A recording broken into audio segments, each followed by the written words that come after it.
El universo mecánico. La ley de la gravitación universal de Isaac Newton explica por qué todos los cuerpos próximos a la superficie de la Tierra caen con la misma aceleración constante. Esta ley de Newton explica por qué cae la manzana desde el árbol, pero no la luna desde el cielo. La manzana y la luna.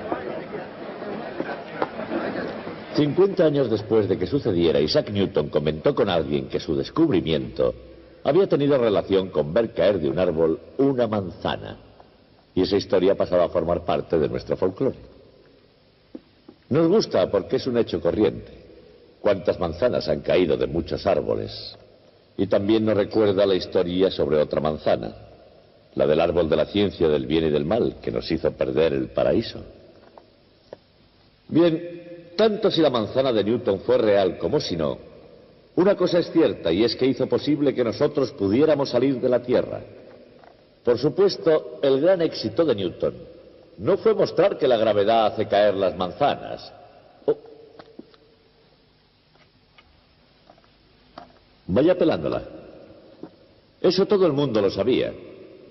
Su gran descubrimiento consistió en demostrar precisa y matemáticamente que la misma ley que explica por qué cae una manzana explica también por qué la luna no se cae del cielo.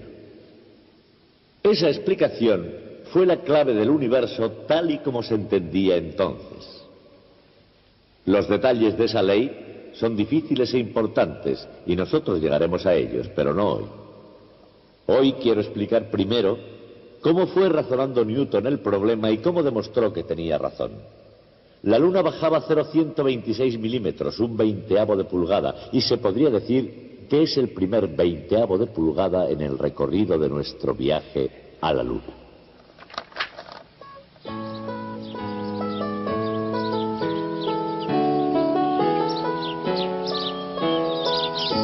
En el camino hacia la luna, el joven Isaac Newton podría haber emprendido esta ruta.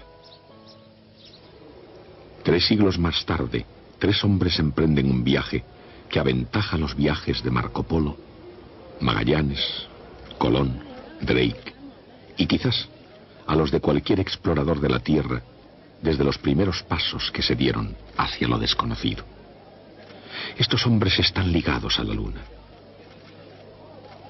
Su destino ya ha sido determinado por ingenieros y científicos, técnicos y visionarios, investigadores y pilotos de pruebas, con la mejor planificación y todo el material adecuado. Pero todo el mundo aquí, desde el primero al último, está subido a los hombros de un hombre, Isaac Newton.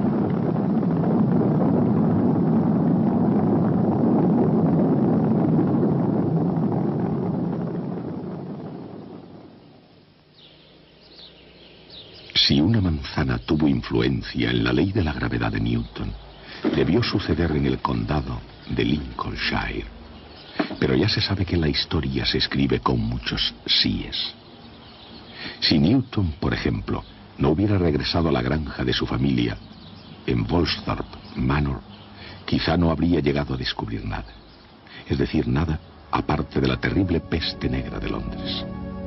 En los años 1665 y 1666, el número diario de víctimas que la peste se cobraba se ensombrecía con cifras demasiado siniestras para poder ser contabilizadas. Porque la peste fue demasiado terrible para imaginárselo. Las infecciones eran de carácter epidémico, malignas, contagiosas y fuera de control humano. Era una enfermedad que las ratas transmitían primero a las pulgas y estas a todas las clases sociales británicas. La peste llegó a destruir 9 de cada 10 seres humanos, y la comunidad universitaria de Cambridge, a unos 80 kilómetros y medio de Londres, no se libró de tan espantosas visitas. Allí la muerte negra pudo haber reclamado a Isaac Newton.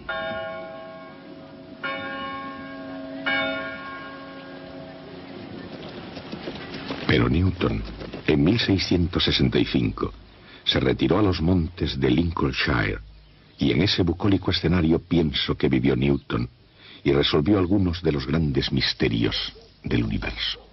Para ver el mundo como es realmente, Newton se fue aproximando por un camino revolucionario. Para alcanzar una comprensión del universo totalmente nueva, debería formarse una opinión del mundo más profunda y extensa que las perspectivas familiares de la campiña inglesa. Para un joven estudiante de 22 años, aún sin licenciatura, que nunca había viajado más lejos de Cambridge, el universo era un reto enorme. Por entonces, una gran revolución intelectual, cuyas semillas habían sido plantadas por Copérnico, se estaba desarrollando. Profesor de matemáticas, doctor en medicina y especialista en el derecho canónico de la Iglesia Católica, Nicolás Copérnico, sin ayuda de nadie, había establecido los fundamentos de la astronomía moderna. A principios del siglo XVI, después de haber estudiado en la Universidad de Cracovia, en su nativa Polonia, Copérnico fue profesor en Roma. En 1512 se trasladó a Frauenburg, en la Prusia Oriental, donde ejerció la medicina y obtuvo una canonjía en la catedral. Allí, hacia 1530, escribió el tratado que no solo cambió el mundo, sino el universo entero. Sabiamente dedicó su obra, La revolución de las órbitas celestes, al Papa Paulo III, y prudentemente retuvo su publicación hasta ya próxima su muerte en el año 1543.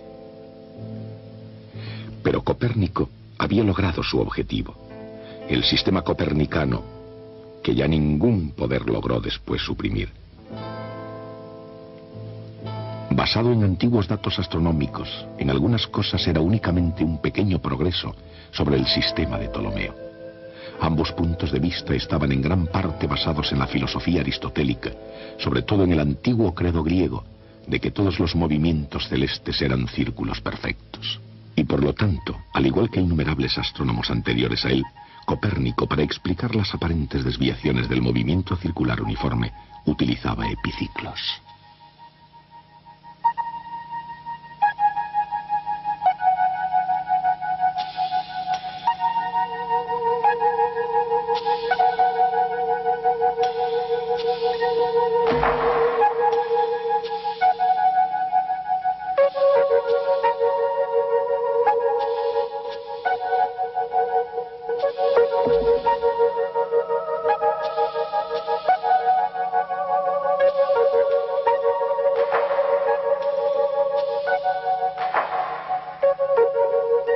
No obstante, situó el Sol en el centro del sistema solar y puso en órbita a su alrededor a todos los demás planetas, incluida la Tierra. De esa forma, Nicolás Copérnico hizo el trabajo de preparación de algo que algunos opinaron fue una mala jugada para Galileo Galilei. En el Renacimiento, aquel sistema de Copérnico suponía un serio peligro, pero solo en términos teóricos. Incluso si los astrónomos hubiesen querido oponerse a los puntos de vista aristotélicos de la Iglesia, ninguno de ellos hubiera sido capaz de demostrar que los planetas giraban en órbita alrededor del Sol. Y además, tampoco lo intentaron. Nadie lo hizo hasta que Galileo puso su entendimiento a la tarea, con Copérnico en el fondo de su mente. Y con ayuda de la última tecnología de la época, Galileo se esforzó por resolver algunos conceptos suyos inquietantes. Con planos inclinados e imaginándose el mundo en el vacío, comprendió la ley de la caída de los cuerpos. Todos los cuerpos caen con la misma aceleración constante. Al mismo tiempo se imaginó también el mundo sin rozamientos. Estos experimentos llevaron a Galileo a otro descubrimiento, la ley de inercia. Una bola rodando sobre un plano liso horizontal no se pararía nunca. Como todos los objetos sobre la Tierra, mantendría su movimiento a menos que algo alterase su trayectoria.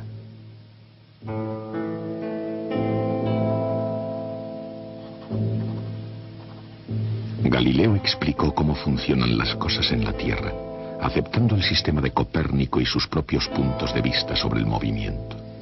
Pero se necesitaron 3 leyes más para poder explicar cómo funcionan las cosas por encima y más allá de la Tierra. Esas 3 leyes fueron una aportación de Johannes Kepler. La primera ley de Kepler daba a las órbitas planetarias una nueva forma no circular y situaba al Sol un poco desplazado del centro.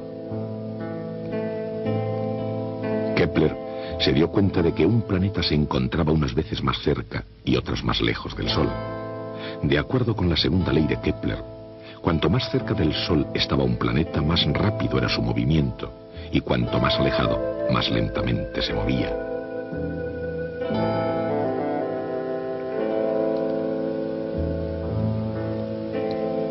Su tercera ley decía que cuanto más larga era la órbita del planeta, más tiempo tardaba en dar la vuelta. Esas tres leyes de Kepler describen el firmamento con una precisión sin precedentes. Newton comenzó a desenterrar de un campo previamente investigado por Copérnico, Galileo y Kepler aquellos secretos del universo que aún seguían enterrados, y no solo los celestes, sino también los escondidos en su propio planeta. Antes de Isaac Newton, algunos colosos habían logrado explicar el cómo del cielo y la tierra.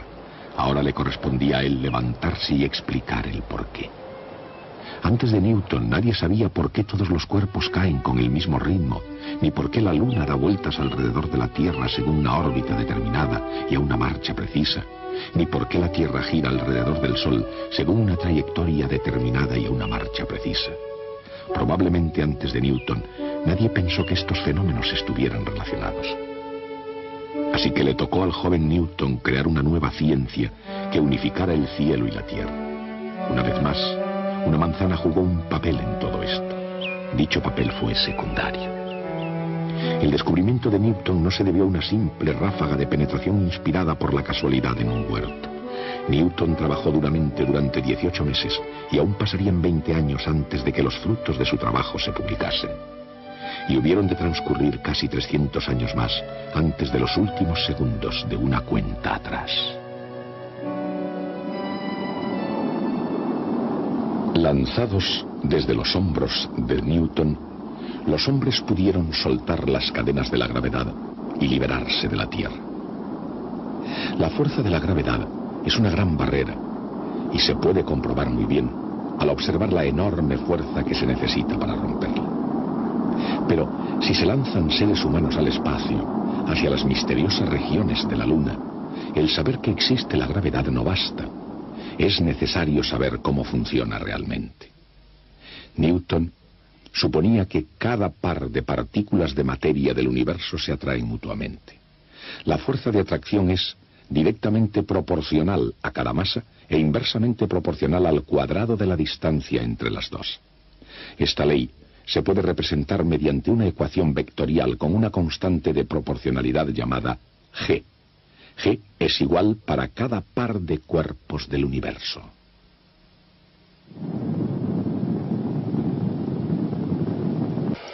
Le dije a Michael que tú estás ahí arriba y me contestó, ¿entonces quién conduce? Una buena pregunta. Isaac Newton es el que nos conduce ahora. Como la fuerza de la gravedad en la Luna es menor que en la Tierra, en la Luna las cosas pesan menos que aquí. Las cosas caen más despacio incluso. Pero todos los cuerpos, incluso un martillo y una pluma, caen a la vez. Porque, como dice la ley de Newton, en cualquier parte del universo hay una fuerza entre cualquier par de masas. Por consiguiente, cada partícula de masa del astronauta es atraída por cada partícula de masa de la Luna. ¿Cuál es el efecto resultante de esas fuerzas sumadas? Cada cuerpo atrae al otro como si toda su masa estuviera concentrada en su centro de masa.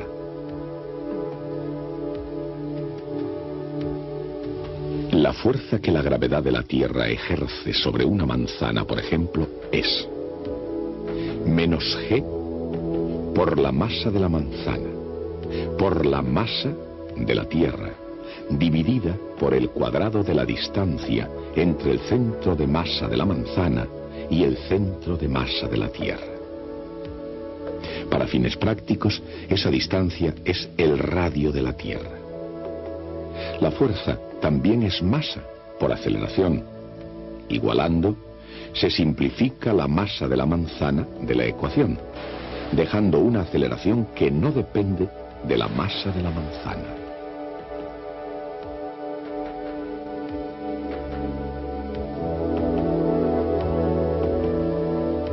La gravedad tiene el mismo efecto sobre cualquier objeto en la superficie de la Tierra.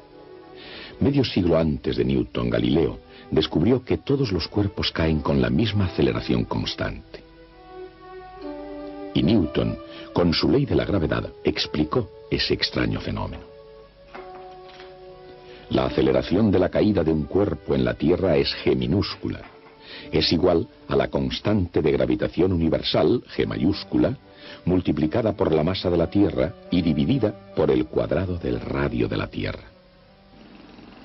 Esa combinación nos da una aceleración de 32 pies por segundo, es decir, 9,8 metros por segundo al cuadrado. En la Luna actúa la misma fuerza, pero la aceleración es diferente. Sigue dependiendo de la constante de la gravitación universal. Pero ahora la masa es la masa de la Luna, y la distancia es el radio de la Luna, y la aceleración de un cuerpo que cae en la Luna es 1/6 de la aceleración en la Tierra.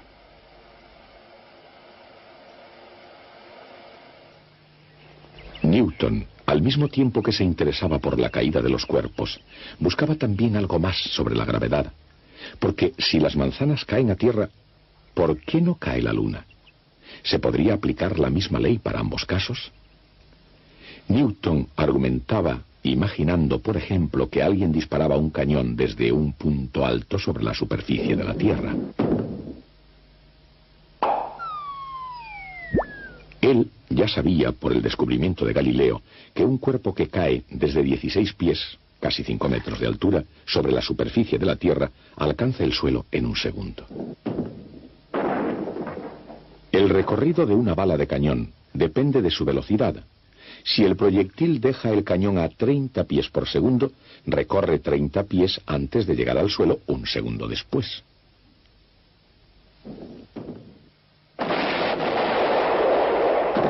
Pero Newton se dio cuenta que si el proyectil se disparase suficientemente rápido, tardaría más de 1 segundo en llegar al suelo. La superficie de la Tierra se va curvando por debajo de la bala de cañón antes de que la alcance.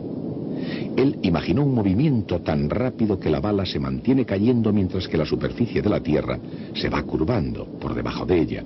Dicho de otro modo, el proyectil se mantendría en órbita.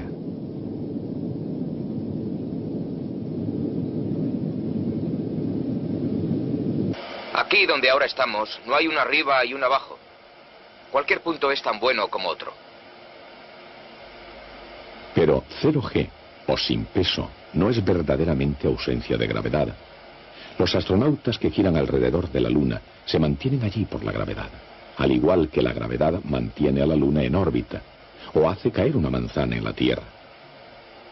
Los objetos que flotan por la cabina están en situación de caída libre, exactamente igual que la propia nave espacial.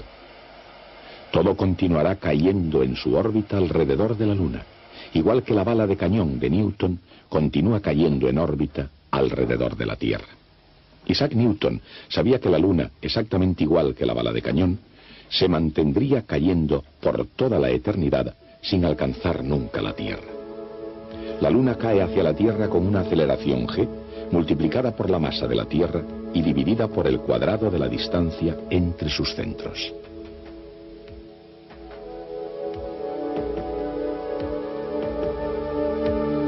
La fórmula es la misma que en el caso de la manzana o de cualquier otro cuerpo en la Tierra, con la diferencia de que la distancia no sería el radio de la Tierra.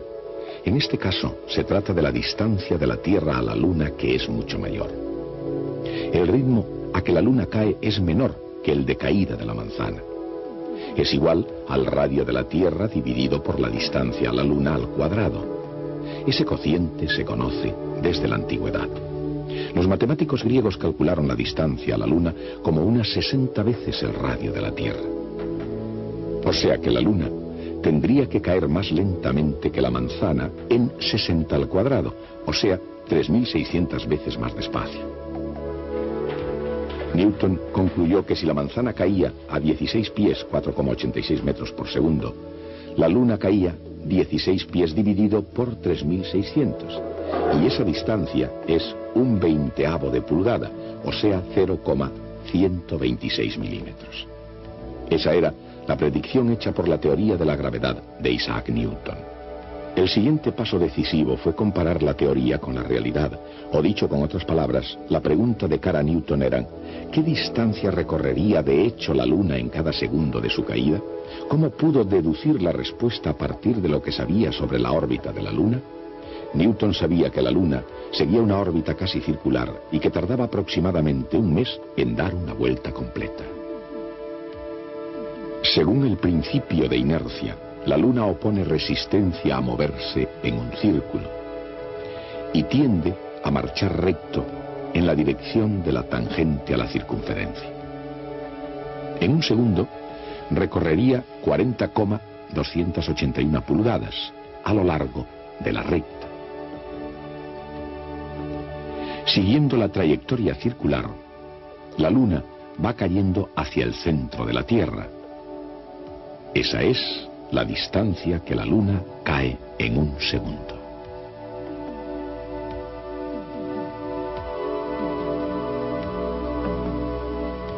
Según el teorema de Pitágoras, Rm² más D² es igual a la suma de Sm y Rm². Así, D² es igual a Sm² más 2 veces Rm por Sm. Una cantidad tan pequeña que se puede despreciar. Dado el tamaño de Rm y D, Sm es 1/20 de pulgada, 0,126 milímetros. Para el mundo en general, qué grande iba a resultar ese 1/20 de pulgada. Que los cuerpos continuarían cayendo por siempre por influencia de la gravedad ha sido probado por una asombrosa concordancia entre la teoría y la observación. La prueba de que 1/20 de pulgada explicaría tanto en la práctica como en la teoría los misterios de la caída de los cuerpos de Galileo y los movimientos celestes de Johannes Kepler. Pero a pesar de ser un secreto tan maravilloso, pasaron otros 20 años antes de que Newton lo compartiera con el mundo. Sin embargo, en ese momento, con ese resultado de 1/20 de pulgada, Newton supo que tenía en sus manos la clave del universo mecánico. Newton había dado el primer paso de un camino que nos conduciría al espacio y a la Luna.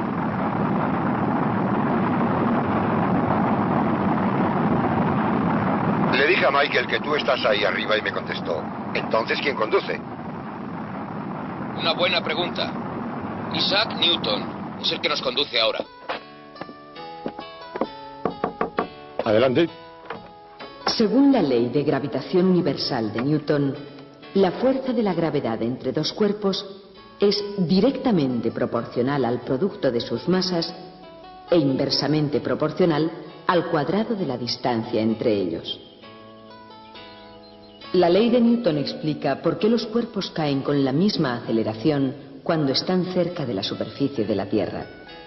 Esa ley, combinada con el principio de inercia, explica también la órbita de la Luna y los movimientos de todos los cuerpos celestes.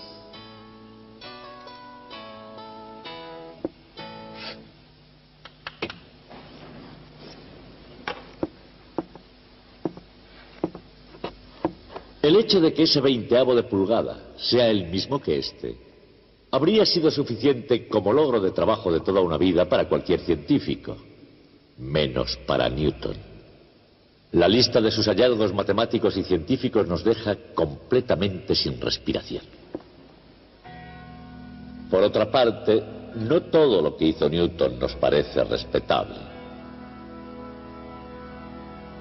Se interesó también en otros temas como la alquimia, cronología bíblica y otras ocupaciones secretas que a él le parecieron tan legítimas como la física que nosotros hoy tanto admiramos. En el año 1696 Newton enfermó de locura. Newton era literalmente un demente. Algunos piensan que fue un envenenamiento de mercurio, quizá debido a alguno de sus experimentos de alquimia. Existe alguna evidencia por un análisis químico de su pelo, pero otros piensan que aquello era hilar muy fino porque en Newton poca diferencia había entre locura y cordura en cualquier caso. Unos años después, en 1703, se recuperó hasta el punto de ser nombrado presidente de la Royal Society, cargo que ostentó los restantes 24 años de su vida.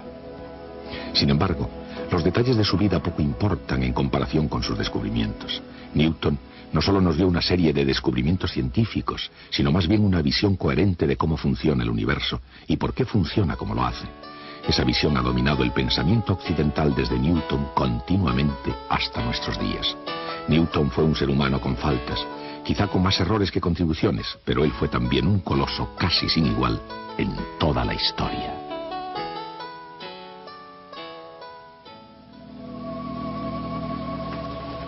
Lord Byron escribió en su Don Juan: cuando Newton vio caer una manzana, en ese ligero sobresalto de su contemplación, encontró un modo de demostrar que la Tierra daba vueltas en una rotación de lo más natural, llamada gravedad. Y este es el único mortal que desde Adán pudo enfrentarse con una caída o con una manzana. El hombre cayó con manzanas y con manzanas se levantó. Y si esto es verdad, nosotros debemos pensar en el modo como Isaac Newton podía hacer descubrimientos con todo tipo de mecánica. Las máquinas de vapor muy pronto le llevarían a la luna.